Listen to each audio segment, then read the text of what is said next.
Scaling Up Nation, Trace Blackmore here with some mind-blowing news that'll make your job a whole lot easier. 3 industry titans, Masters Company, Radical Polymers, and MFG Chemical have joined forces to create your ultimate one-stop shop for your water treatment needs. We're talking over 60 years of Masters Company's expertise in private label products and cutting-edge test kits. Radical Polymers' game-changing Inisha additives, and MFG Chemical's custom manufacturing prowess. These American companies are bringing you top-notch quality and reliability all under one umbrella. From blending and ultra-concentrates to specialized polymers and custom solutions, they've got you covered. And with multiple AWT Supplier of the Year awards between them, you know you're getting the best of the best. Ready to revolutionize your water treatment game? Head over to scalinguph2o.com/MFG. Once again, that's scalinguph2o.com/MFG. Trust me, you'll be glad you did. Maximize equipment longevity with corrosion coupons. Optimize your water treatment processes with our detailed corrosion coupon analysis. Identify potential issues early and implement effective solutions. Don't just send your corrosion coupons to any lab. Send your corrosion coupons to a lab that understands your water treatment needs. B Labs is run by water treaters for water treaters. At B Labs, every corrosion coupon report includes a picture of your corrosion coupon before and after cleaning, because a picture is worth 1,000 words. To find out more, go to scalinguph2o.com/B Labs and up your corrosion coupon game. Once again, that's scalinguph2o.com/BELABS. B Labs, corrosion coupon reports done right.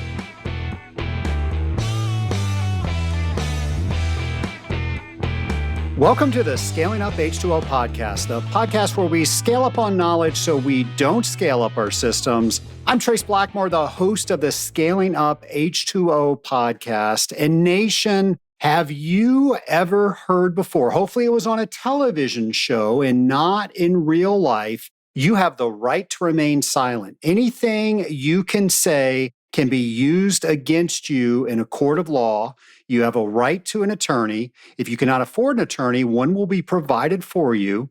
Do you understand the rights as I have read them to you? With these rights in mind, do you wish to speak to me?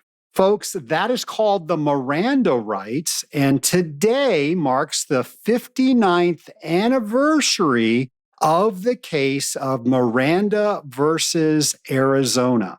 So there it is. You've heard it. I know it's just been on television. You never heard it in real life, just on Law and Order or one of those shows. Now you know that today, 59 years ago, the case that was heard at the Arizona Supreme Court said that officers, when they make an arrest, they have to Mirandize people. They have to read that script. Otherwise, it is not a lawful arrest. And the more you know, I don't know if you guys remember that from the 80s and 90s, but there we go. Learning from history. I always find it interesting to look back on certain days and see what happened in history. I hope you think it's interesting too. With that said, somebody who is always interesting is our friend James McDonald, and here is a brand new installment of What Do You Know? Hello and welcome to What Do You Know? The game show where we find out what do you know about industrial water treatment, drop by drop. So pump up your brain, take out that test kit of knowledge, and prepare to answer this week's question on What Do You Know? Today's question is, which water analysis measures the concentration of hydrogen ions in water?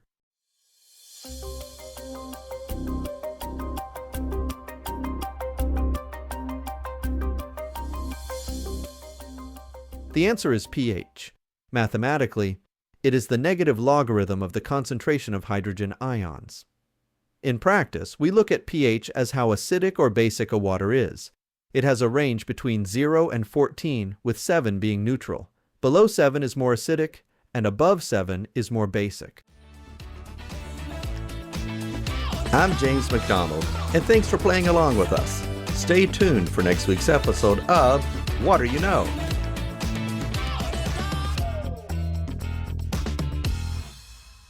Well, thank you, James. And Nation, here are a few events that you might want to mark on your calendar. Happening September 14th through 17th in Orlando, Florida, the Water Infrastructure Conference, being hosted by the American Water Works Association, is all about the latest cost-effective strategies in managing aging infrastructure, controlling water loss, protecting critical infrastructure, finance capital projects and operation and maintenance activities. So if this is something that interests you, you will want to check that out. And we, of course, are going to have that and everything that I'm going to talk about today on our events page. And you can get there by going to scalinguph2o.com/events, where you will also see the 2025 Mid-Year Leadership Conference taking place in Rosemont, Illinois,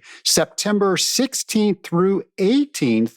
And this is where you can join thoughtful, inspiring professionals in shaping and advancing industry strategy, outreach, and support at the WQA's Mid-Year Leadership Conference. And finally, the 2025 Water Pro Conference taking place in New Orleans, Louisiana, September 15th through 17th, organized by the National Rural Water Association.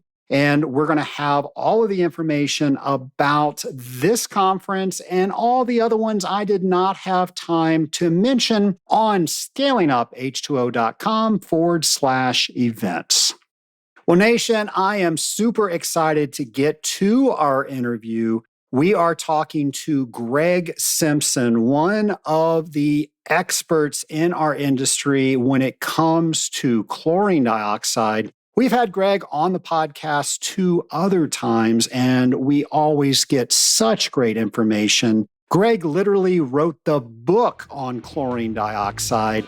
And Nation, here's that interview. My lab partner today is Greg Simpson, master of all things chlorine dioxide. Greg, welcome to the Scaling Up H2O podcast. Thank you. Good to have you on. Last time we saw each other was at the AWT convention. Where was that? That was in Louisville, Kentucky. Yes, it was. So what have you been up to since that time? Well, I work half-time for a company that specializes in chlorine dioxide, Pure Line Treatment Systems, and they're a company that focuses on chlorine dioxide. They have a wide range of products that are intimately related to chlorine dioxide, generators, etc., and some in-use products. One of their most recent products is Pure 100, which is something you spray on yourself as a hunter, and the animals can't smell you anymore. So it's useful for those that hunt, and it's been tested in a wide range of, I don't have any personal experience with that. I just know that they sell it. I have a friend that hunts and he sprays deer urine on himself, so more power to him. Okay. All right. Well, Greg, do you mind telling the Scaling Up Nation, how'd you get into this industry? Well, it happened a long time ago. The water treatment industry has seen a great amount of change over the past 30, 40 years. Consolidation of companies, company A buying company B, and larger companies gobbling up smaller companies. But even though that happens, there's still a bunch of little mom and pop smaller water treatment companies. They're not mom and pop. A few of them are, but many of them are well-run little companies. And I was working as the Southern Regional Tech Manager for a conventional water treatment company, Chemlink. At the time, the Southern Region Vice President asked me to look at 3 projects. He asked me to look at something and something else that were just regular water treatment projects. And then he asked me to begin to look at chlorine dioxide as an alternative because on the Gulf Coast, we were making the transition. There was a time when everybody used chlorine gas with these 1-ton cylinders. And it was during my early career that those began to be phased out for safety reasons. I began to look at chlorine dioxide, and we were using bromine everywhere. And our results with bromine were not great. Our business was mostly in heavy industry and refineries and things where process leaks were a routine part of doing business. And anytime you have a nutrient in the water stream that causes the bugs to grow, a bromine becomes exorbitantly expensive. Anyway, for performance reasons, my regional vice president asked me to look at chlorine dioxide, and I began. First place I went was Galveston County Water Authority. This is in about late 80s, early 90s.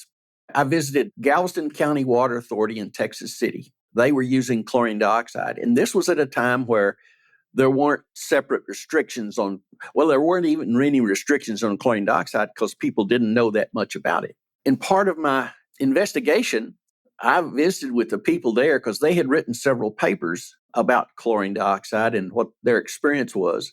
I said, how does this stuff work? He said, he took me up to this little clarifier, and you could see fish in the clarifier. And this was after chlorine dioxide addition. They were surviving okay in a part or two of chlorine dioxide. He said, when we have to get off chlorine dioxide or generator breaks or something like that, he said, when we put chlorine back in, all those fish die. So the fish were surviving pretty well in chlorine dioxide solution. And as far as the residual, I asked him, I said, tell me about your experience with chlorine dioxide. They said, well, when we put chlorine in the water, as soon as that particular water gets to the other end of our distribution system, 26 miles away, we can see a chlorine residual. He said, when we changed to chlorine dioxide, it was 5 or 6 months before we saw a residual at the other end of our distribution system. And I said, why? He said, well, we think what's happening is it's chewing off the crud on the walls of the piping. And that's been my experience too. Chlorine dioxide doesn't differentiate too much between the walls and what's in bulk water. It does a little bit, but it's much faster to penetrate biofilm than any other oxidant that I've ever found. Anyway, that's when my education at chlorine dioxide began.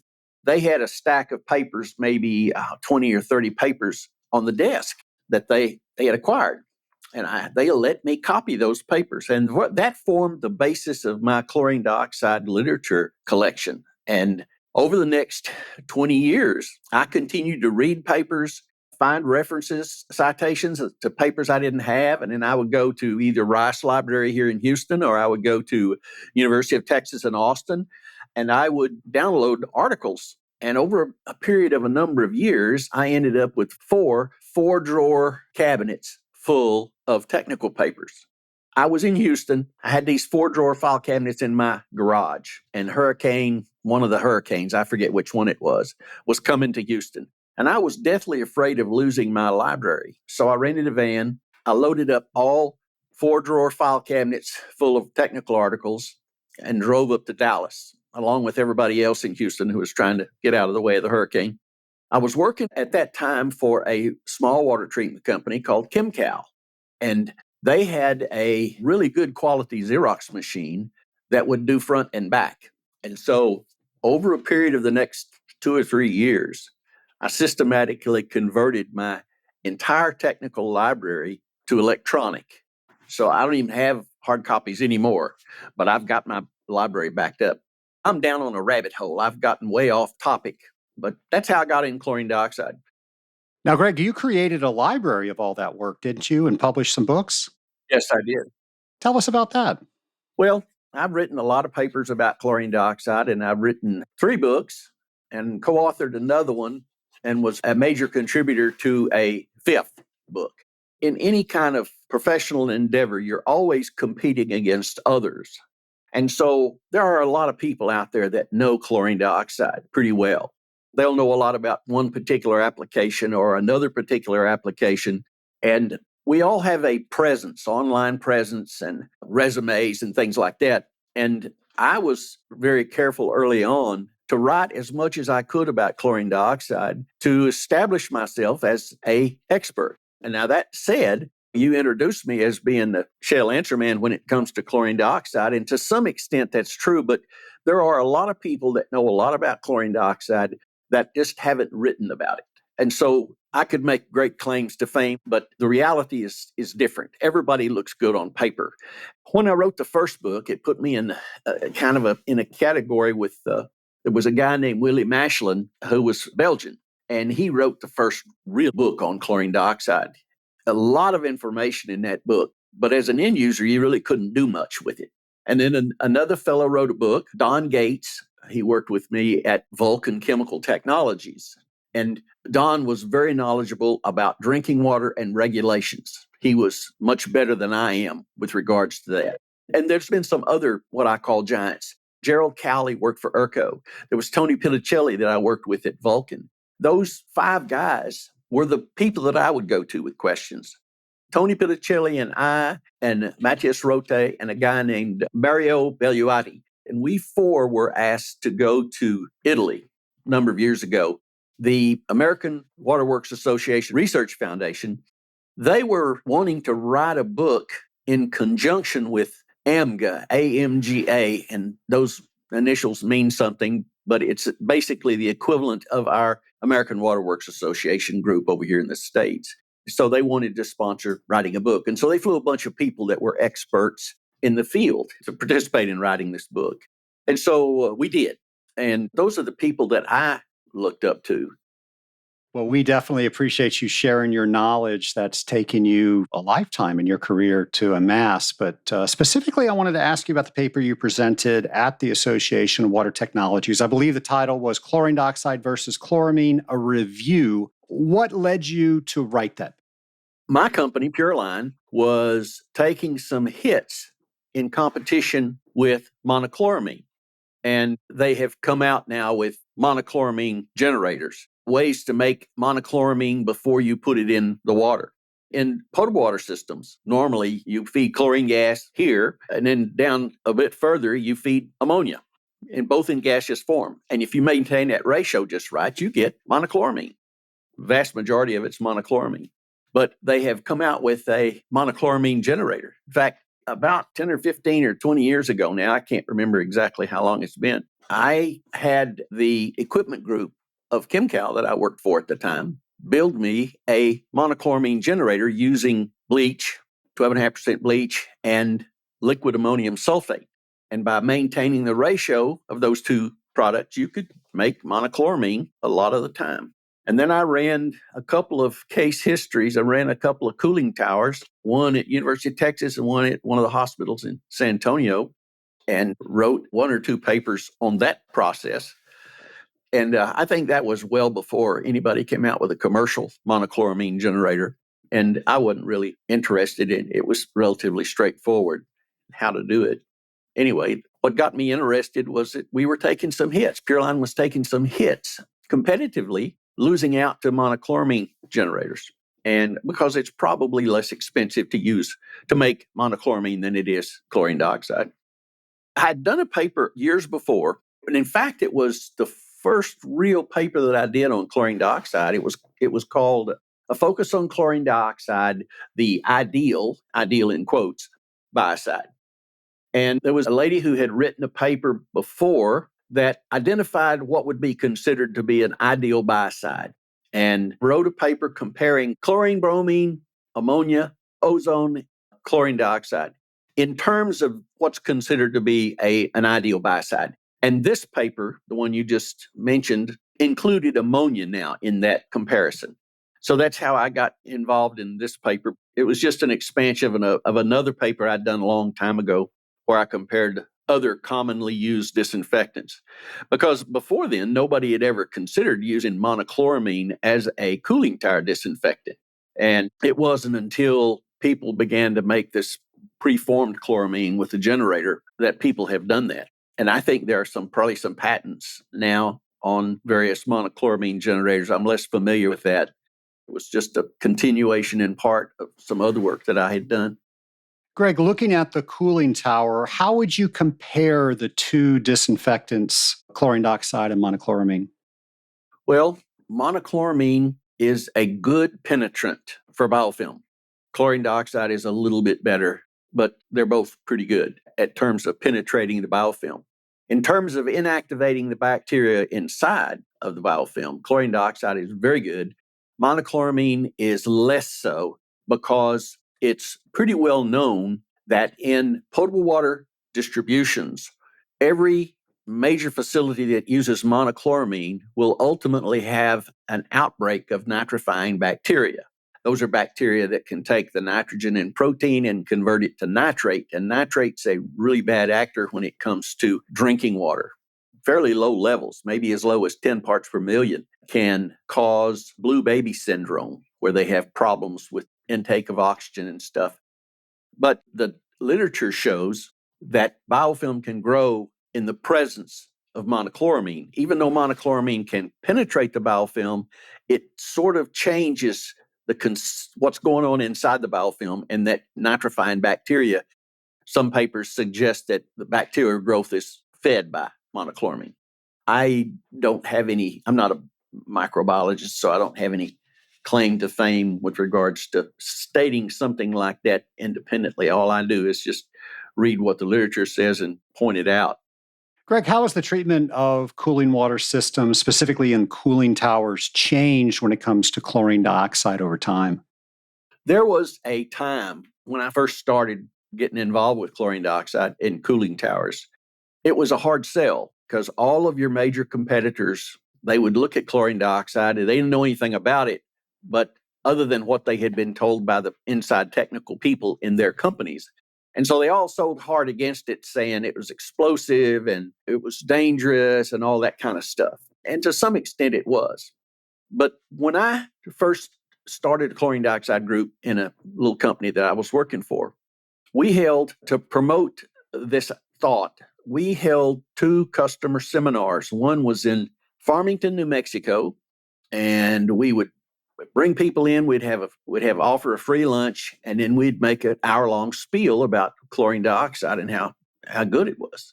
We must have had 60 or 70 people in that meeting because all the people from the nearby plants came. And out of those 60 people, we got 10 field trials. And the thing that surprised me when I was involved at that level was if we could get somebody to the field trial and we could get them to pay attention for the first few days of the field trial, we would 80% of the time close the business. It was phenomenal. We repeated that phenomenon in Midland, Texas. We had about 60 people. We got 10 field trials. We closed on 10 pieces of business. Because once people could see the results with their own eyes, they would buy it. Even though we were being sold against by all of the major water treatment companies. And I think part of the problem was it was difficult to get a reliable bleach supply in those parts of the world. And people had already begun phasing out gas chlorine in those places. Well, you've seen some of the major players get involved now with chlorine dioxide. And they're very sensitive, these major players, to smaller companies coming in and offering chlorine dioxide as an alternative because the cost-benefit ratio is really quite good. For a power plant, for example, you come in and you treat once a day, twice a day for short periods of time, and the results are pretty outstanding. The biofilm goes away. They don't have any losses in heat transfer, that kind of stuff. That's happening more and more now. Now we're seeing chlorine dioxide move into other areas. There was a paper that the Japanese did a number of years ago where they took 20 white mice. Now, the sampling was small, so people have looked at this data with questioning eyes. But they took 20 white mice. They exposed all of them to a real virulent strain of flu. Then they separated them. And one group they just treated like they normally would. And the other group, they misted trace amounts of chlorine dioxide into the air at levels too low to be measured. All of the mice in the control group died, and only 1 or 2 of the ones in the treated group died. That was significant. You've seen a lot of people now push chlorine dioxide for COVID. There was a company that was making a product called Starbright that was sold as a mold odor control agent in boats and campers. And I got some of that and I hung it up in my intake in my office at ChemCal and at home. Because when the trace amounts of moisture hit that, it reacts and releases trace amounts of chlorine dioxide. And I used to do that all the time. Now, I don't do that anymore, primarily because it's too much work.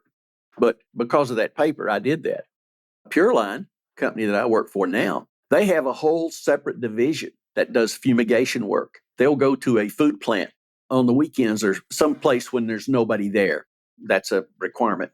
And will seal the windows and the vents, and they will fog chlorine dioxide gas into a food processing facility. Meanwhile, they're hanging up these, you can buy commercially available spore strips that are inoculated with 10 to the 6 bacterial spores, Bacillus subtilis or Bacillus stereothermophilus, high temperature ones. Anyway, they'll put them in there and they will count those bugs. There's a way to inoculate them that let you know if it passed or not. And so we have a whole division that's doing that all over the place right now. So that's a new application, relatively speaking. Greg, I'm curious, when you had these devices hanging in your offices, did you still get sick? Did you not get colds anymore?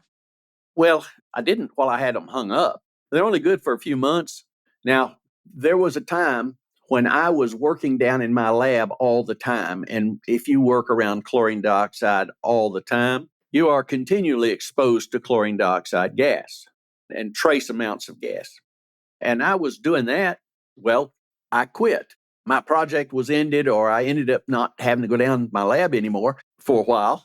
And I came home. And when I was home, I got COVID. And I think what I may have done is, you know how in cooling towers, they alternate non-oxidizing biocides because certain bacteria will develop a resistance. And then you go with another biocide that gets those. And so you alternate biocides. And what happens is if you just use one single biocide, you're basically selecting for the bacteria that the other biocide would normally kill, and it will become predominant. And I think that may be what happened to me. I was killing everything, and when I came home and was out of that environment, I may have selected for the COVID thing, but I don't know. Before we dive deeper into our interview, we're going to take a quick break to hear from one of our sponsors.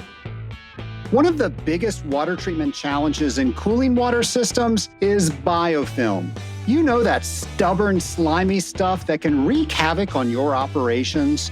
Our friends at AMSA have developed a line of biofilm control products that are specifically designed to tackle this problem head-on. AMSA products are so much more than biofilm penetrants. They're engineered to go straight to the surface, penetrate deep into biofilm deposits, and break them apart. AMSA products work in all types of cooling water systems, and they're incredibly efficient. They can operate at low concentration levels, making them a cost-effective solution. Plus, they're easy to use, so you can integrate them seamlessly into your existing water treatment program.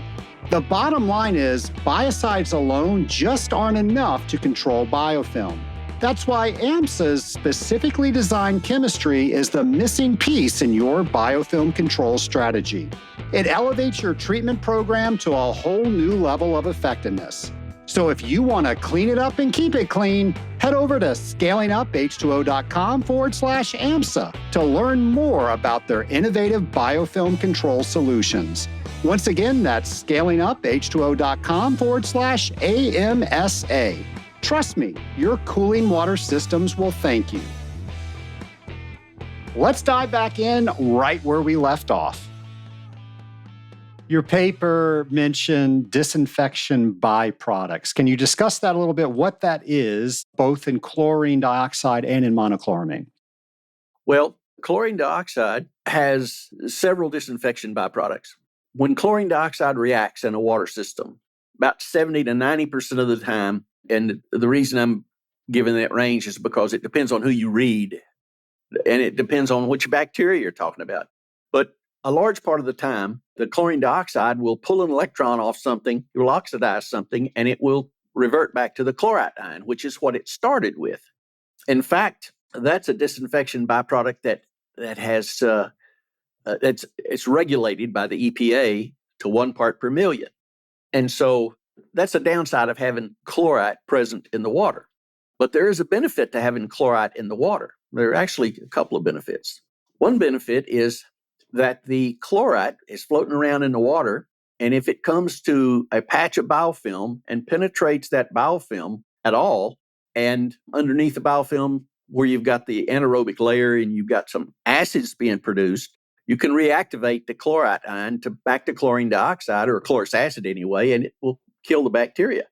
There is a toothpaste out there called Dioxybrite. It's manufactured by a pharmaceutical company in the Boston area, and it's a two-part component.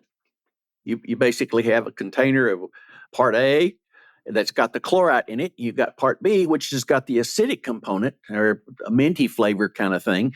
And when you start brushing your teeth, those two things mix and chlorine dioxide is formed. I used that toothpaste a number of years ago, probably 10 years ago. It had been 7 years since I've been to the dentist.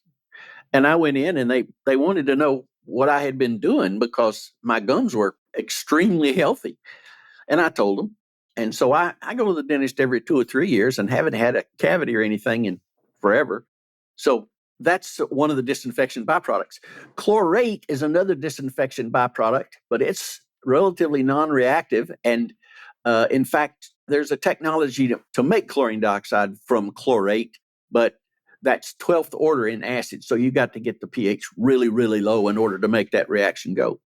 There are the disinfection byproducts, and there's other byproducts, reaction products, I'll call them. In the pulp and paper industry a number of years ago, there was a big move to eliminate any chlorine-containing compound from pulp bleaching, making paper. And there was the environmental group that didn't know very much. They were saying anything that's got chlorine in it is bad. But the people who were technical inside the pulp and paper industry said, when we move from chlorine to chlorine dioxide for pulp bleaching, we saw two things. Number one, the paper got whiter and it got stronger because there was less fiber damage. And our outfall problems with hydrofurans and furans and dioxins went away. So there was some benefits. And ultimately, the paper group won there. So a lot of pulp mills still use chlorine dioxide as their primary bleaching agent. And chlorate is not reactive. It's hard to make that react. And plus, it's formed at probably 1% of that formed by chloride. The amount of chloride which is formed is 10 or 100 times larger than chlorate is formed. But there's organic molecules that are oxidized. Chlorine dioxide oxidizes organics. Any organic that can be oxidized, chlorine dioxide might oxidize it. It might not. There's a kind of a pecking order of how much chlorine dioxide goes after a particular functional group on an organic molecule. The interesting thing is that the pulp and paper industry made a statement. They did a study a number of years ago, and I think I quote that in this paper, that a lot of the organic material that's formed when chlorine dioxide reacts with an organic, they don't know what it looks like because there's so many fragments. But in general, it's hydrophilic. It likes to be in the water phase, as opposed to when you oxidize those same organics with chlorine, the reaction products are hydrophobic. And so with chlorine disinfection, those chlorinated organics will accumulate in the fatty tissue of aquatic organisms. And so they become more toxic. Chlorine dioxide does not chlorinate directly any organic. So the organics that are formed with chlorine dioxide don't accumulate in the fatty tissue of aquatic organisms. And I thought that was a very interesting piece of work that was done by a group in the pulp and paper industry. And then there's trihalomethanes. Chlorine or bromine or any of those other type disinfectants results in trihalomethanes. Back in the late 70s, early 80s, they began to link chlorination of surface waters in parts of the country with higher outbreaks of stomach cancer.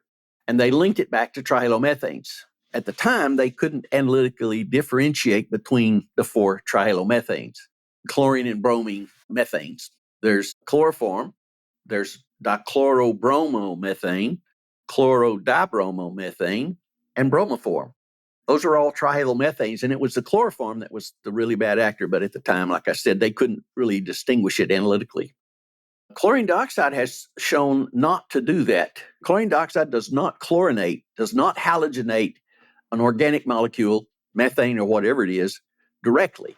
And the reason I say directly is because sometimes if you have sunlight, The sunlight can interfere with that kind of a reaction, and you might get a little, but still it's far less than that of chlorine. And then there's haloacetic acids. That's another class of organics that have significant health effects. And chlorine dioxide doesn't produce them, but monochloramine does. Then there's NDMA, N-nitrosodimethylamine. I was not even familiar until I wrote this paper that was a thing. It's not regulated, but it's very likely to be because they have found it extremely carcinogenic at parts per billion levels. So for that reason, probably monochloramine is going to be looked at, scrutinized carefully. And then I mentioned the nitrate ion. That's pretty much all of the disinfection byproducts. For chlorine dioxide, chlorite's the big one.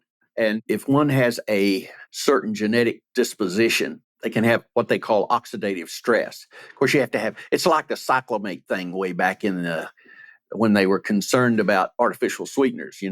They showed that cyclamates could cause cancer, but you got to drink a Coke every 8 hours for 200 days in a row to see any effects. And this is kind of like that. Chlorine dioxide is kind of like that with regards to chloride ion. Well, Greg, we started out talking about cooling towers. Let's move over to building water disinfection systems. And how do you compare chlorine dioxide and monochloramine in terms of that? I think that monochloramine has a place. The problems that I see with monochloramine and chlorine dioxide too is that these buildings typically operate like a hospital. At night, the flow stoves way down. We did a chlorine dioxide treatment of a hospital in San Antonio that had a Legionella outbreak.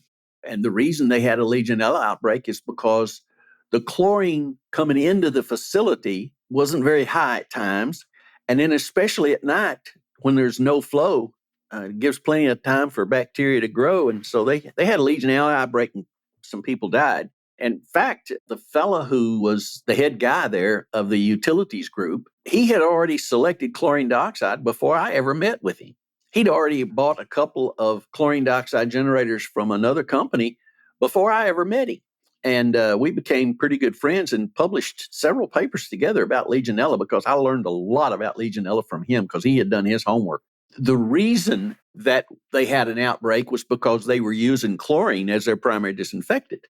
In places where monochloramine is used as the primary disinfectant in the public distribution system, the Legionella outbreaks are way less. So monochloramine does have some inhibitory effects towards Legionella, but biofilm, like I said, could grow somewhere in that system. And the monochloramine could actually feed the various nitrogen bacteria, and nitrate might be produced, but I don't know that's been confirmed anywhere. I'm just giving you what seems reasonable to me. Chlorine dioxide has a regulatory problem that is an issue. In Texas, anytime you want to apply chlorine dioxide to a hospital, it used to be like this. I'm not sure if it's like this anymore.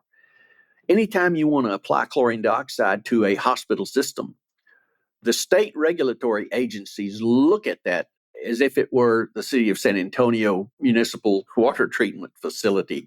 And once a month, you've got to go around to all these distal sites and you've got to collect water samples. Then you've got to go send them off for analysis by some certified laboratory, and that's expensive.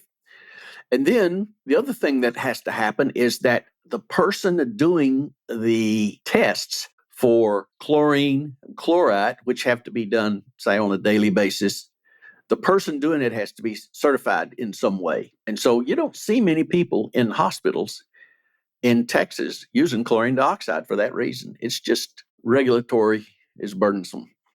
Greg, we have people of all walks of water treatment listening to this podcast. Some might have started last week. Some might have been in the industry for 50 years.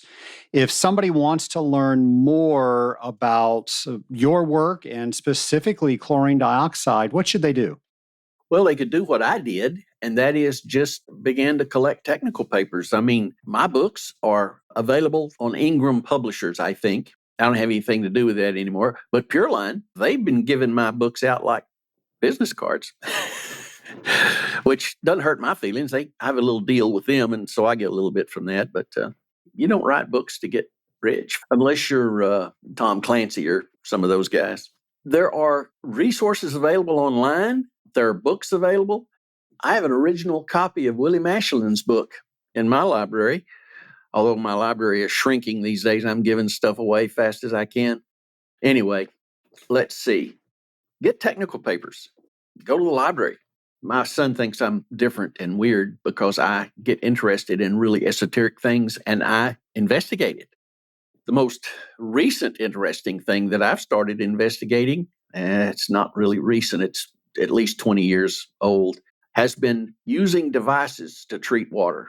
Well, the last thing I did was I acquired 2 books from the Library of Congress that were written by this Russian guy named V.I. Klassen. And using Google Translate, I have translated both of those books into English. And that was a real labor of love and very interesting. Russians pioneered all that stuff anyway. So that's one of my recent passions.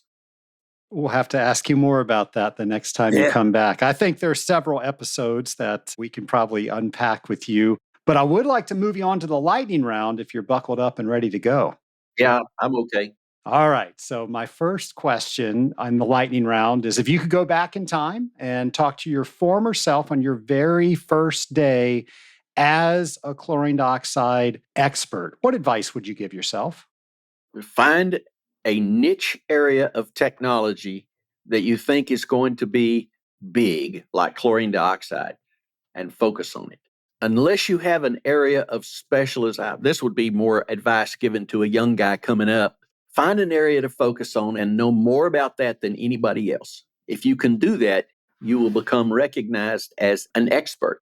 The difficulty is trying to find something like that that's a niche technology that nobody seemed to be interested in. That's what I would say. That's great advice. Greg, when they make a movie about chlorine dioxide in your life, who do you want cast to play you?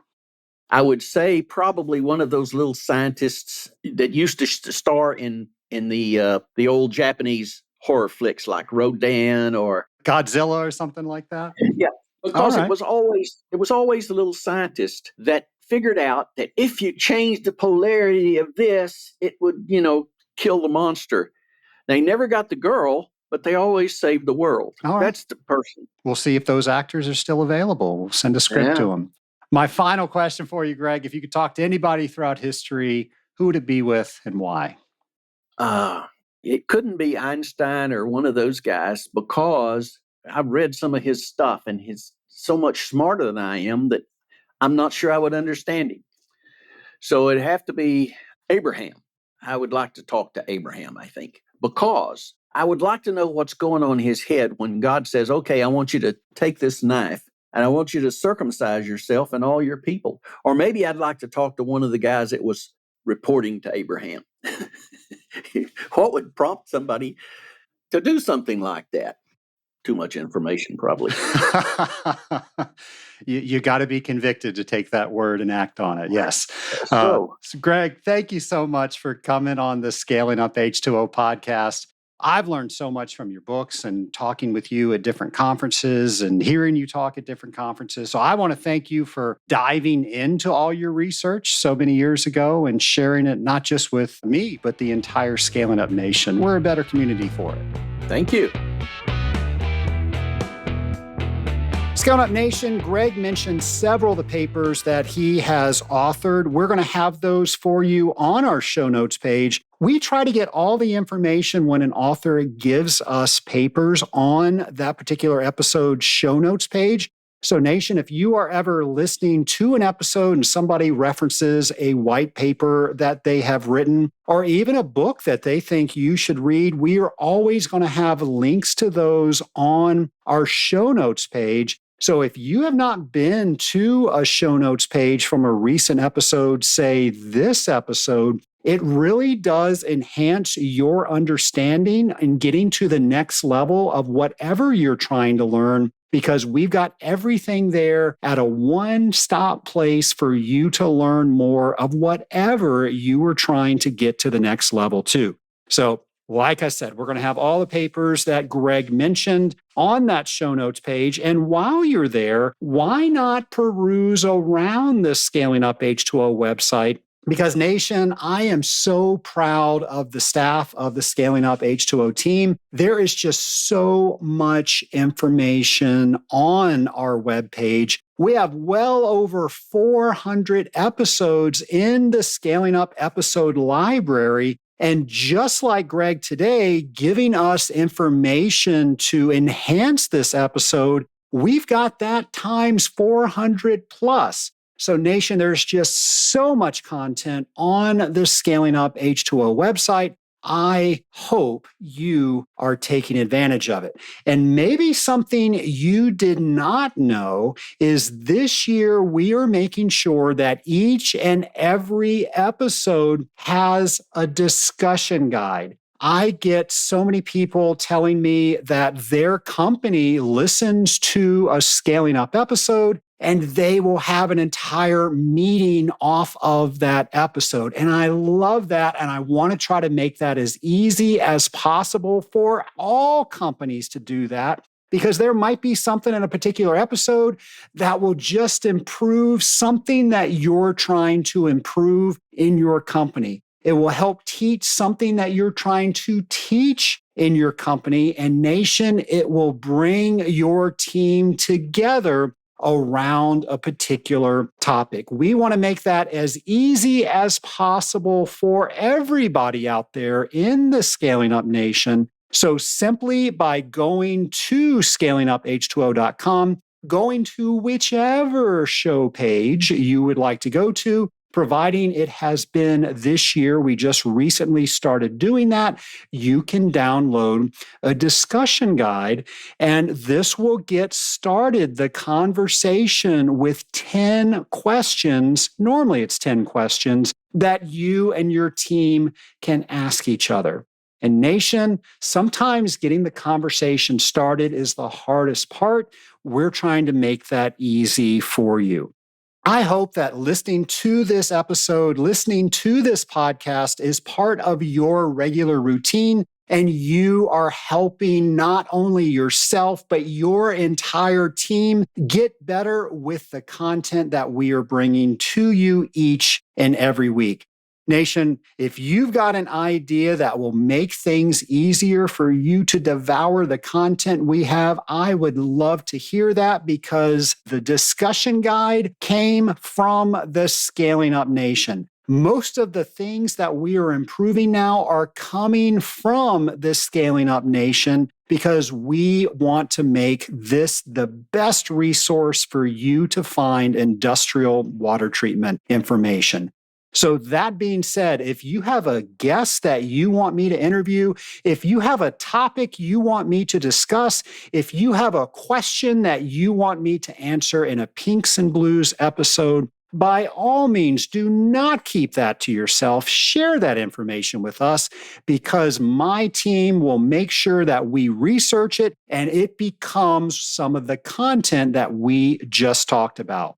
Of course, you can share that by going to scalinguph2o.com, going over to our show ideas page, and then we've got a couple of ways that you can share that with us. You can leave us a voicemail, or you can leave us just your written word, and you can tell us exactly what you want to tell us, and then our team will figure out how we're going to make that a brand new Scaling Up H2O episode. Scaling Up Nation, thank you so much for listening to today's episode. We're going to have a brand new episode for you next week. Until that time, I hope you learn something new, you do something new, and you tune in next week for that episode. Take care, folks.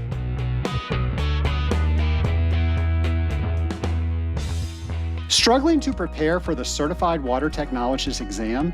Our Certified Water Technologist prep course is here to help. Gain the confidence you need with comprehensive study materials and a 100-question practice exam. And the best part, we offer a free version to get you started. Head over to scalinguph2o.com/CWT prep and take the first step towards your certification today.